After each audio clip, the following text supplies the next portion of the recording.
Hare Krishna everyone, welcome back to Shravanam Diaries podcast, and I'm your host Sulalita Devidasi. We are starting the next book. This book is entitled The Science of Self-Realization, written by His Divine Grace Srila A.C. Bhakti-Vedanta Swami Prabhupada. Actually, this book comprises of different transcripts of lectures, conversations, some of the letters Srila Prabhupada gave, a speech. So, chapter number 1, Learning the Science of the Self. First section, Discovering the Self. A little introduction from the authors. Who are you? Are you your body or your mind? Or are you something higher? Do you know who you are, or do you merely think you know? And does it really matter? Our materialistic society, with its unenlightened leadership, has made it virtually taboo to inquire into our real, higher self. Instead, we use our valuable time maintaining, decorating, and pampering the body for its own sake. Might there be an alternative? Now, what does Srila Prabhupada say? This very important Krishna consciousness movement is meant to save human society from spiritual death. At present, human society is being misled by leaders who are blind, for they do not know the aim and objective of human life, which is self-realization and the re-establishment of our lost relationship with the Supreme Personality of Godhead. That is the missing point. The Krishna consciousness movement is trying to enlighten human society in this important matter. According to Vedic civilization, the perfection of life is to realize one's relationship with Krishna or God. In the Bhagavad Gita, which is accepted by all authorities in transcendental science as the basis of all Vedic knowledge, we understand that not only human beings, but all living entities are parts and parcels of God. The parts are meant for serving the whole, just as the legs, hands, fingers, and ears are meant for serving the total body. We, living entities, being parts and parcels of God, are duty-bound to serve Him. Actually, our position is that we are always rendering service to someone, either to our family, country, or society. If we have no one to serve, sometimes we keep a pet, cat or dog, and render service to it. All these factors prove that we are constitutionally meant to render service, yet, in spite of serving to the best of our ability, we are not satisfied. Nor is the person to whom we are rendering that service satisfied. On the material platform, everyone is frustrated. The reason for this is that the service being rendered is not properly directed. For example, if we want to render service to a tree, we must water the root. If we pour water on the leaves and branches and twigs, there is little benefit. If the Supreme Personality of Godhead is served, all other parts and parcels will be automatically satisfied. Consequently, all welfare activities, as well as service to society, family, and nation, are realized by serving the Supreme Personality of Godhead. It is the duty of every human being to understand his constitutional position with God and to act accordingly. If this is possible, then our lives become successful. Sometimes, however, we feel challenging and say, "There is no God," or "I am God," or even "I don't care for God." But in actuality, this challenging spirit will not save us. God is there, and we can see Him at every moment. If we refuse to see God in our life, then He will be present before us as cruel death. If we do not choose to see Him in one feature, we will see Him in another. There are different features of the Supreme Personality of Godhead because He is the original root of the entire cosmic manifestation. In one sense, it is not possible for us to escape Him. This Krishna consciousness movement is not blind religious fanaticism, nor is it a revolt by some recent upstart.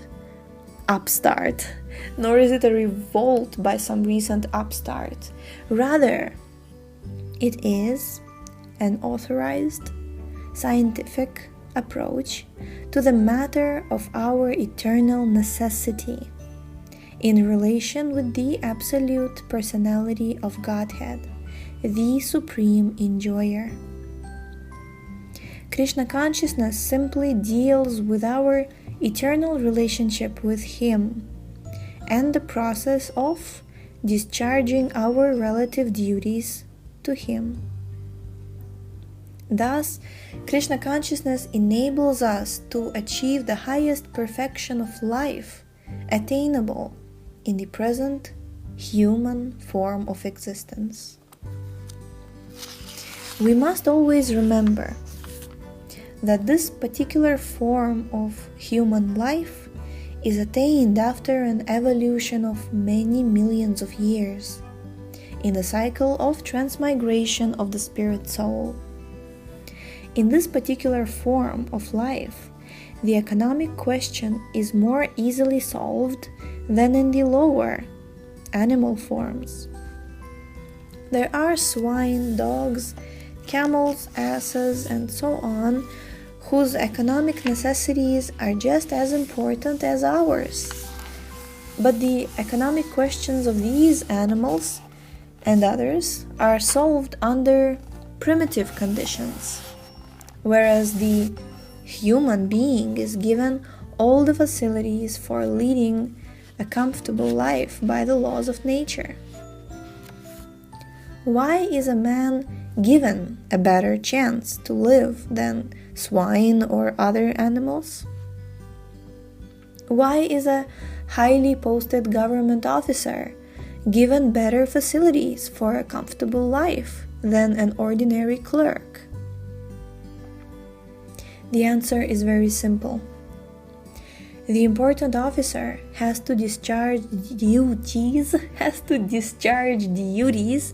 of a more responsible nature than those of an ordinary clerk. Similarly, the human being has to discharge higher duties than the animals, who are always busy with filling their hungry stomachs. But by the laws of nature, the modern animalistic standard of civilization has only increased the problems of filling the stomach. When we approach some of these polished animals for spiritual life, they say that They only want to work for the satisfaction of their stomachs, and that there is no necessity of inquiring about the Godhead.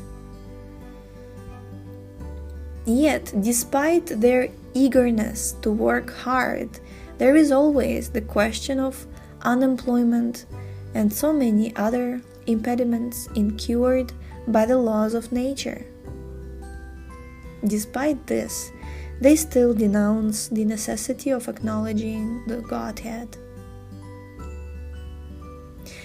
We are given this human form of life not just to work hard like the swine or dog, but to attain the highest perfection of life.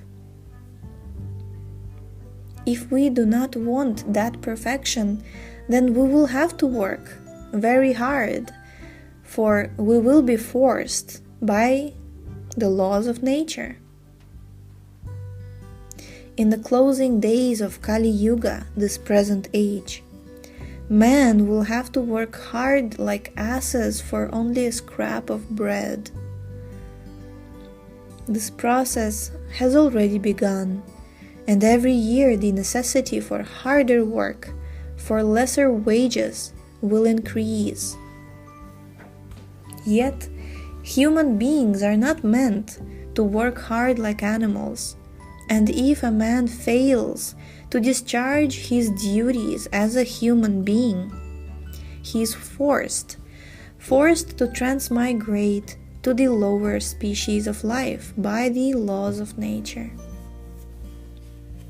The Bhagavad Gita very vividly describes how a spirit soul, by the laws of nature, takes his birth and gets a suitable body and sense organs for enjoying matter in the material world.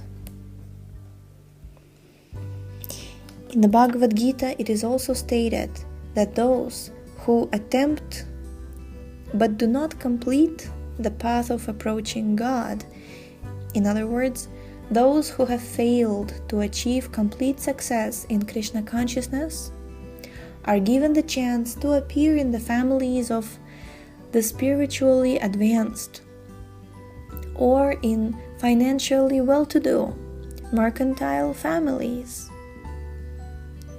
If the unsuccessful spiritual aspirants are offered such chances of noble parentage, what of those who have actually attained the required success? Therefore, an attempt to go back to Godhead, even if half-finished, guarantees a good birth in the next life.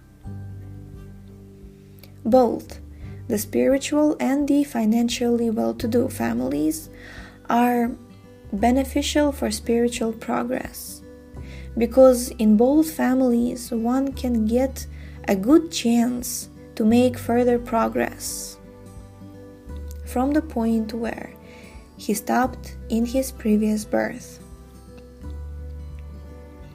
In spiritual realization, the atmosphere generated by a good family is favorable for the cultivation of spiritual knowledge. The Bhagavad Gita reminds such fortunate, well-born persons that their good fortune is due to their past devotional activities. Unfortunately, the children of these families do not consult the Bhagavad Gita, being misled by Maya, illusion. Birth in a well-to-do family solves the problem of having to find sufficient food from the beginning of life, and later a comparatively easier and more comfortable way of life can be led. Being so situated, one has a good chance to make progress in spiritual realization. But as ill luck would have it, due to the influence of the present Iron Age, which is full of machines and mechanical people, The sons of the wealthy are misguided for sense enjoyment, and they forget the good chance they have for spiritual enlightenment. Therefore, nature, by her laws, is setting fires in these golden homes. It was the golden city of Lanka, under the regime of the demoniac Ravana, that was burned to ashes. That is the law of nature.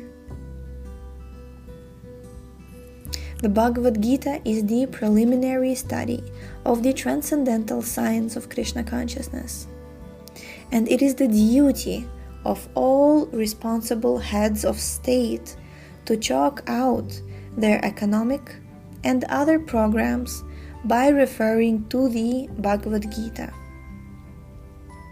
We are not meant to solve economic questions of life by balancing on a tottering platform. Rather, we are meant to solve the ultimate problems of life which arise due to the laws of nature. Civilization is static unless there is spiritual movement. This is such a profound statement. The civilization is static unless there is spiritual movement. The soul moves the body, and the living body moves the world. We are concerned about the body, but we have no knowledge of the spirit that is moving that body. Without the spirit, the body is motionless or dead. The human body is an excellent vehicle by which we can reach eternal life. It is a rare and very important boat for crossing over the ocean of nations, which is material existence. On this boat, there is the service of an expert boatman, the spiritual master. The spiritual master, expert boatman. By divine grace, the boat plies the water in a favorable wind. With all these auspicious factors, who would not take the opportunity to cross over the ocean of nations? If one neglects this good chance, it should be known that he is simply committing suicide. Hare Krishna. We're going to stop here for today. Thank you so much for tuning in. We will put up the link for this book tomorrow. So we shall see you next time. Hare Krishna.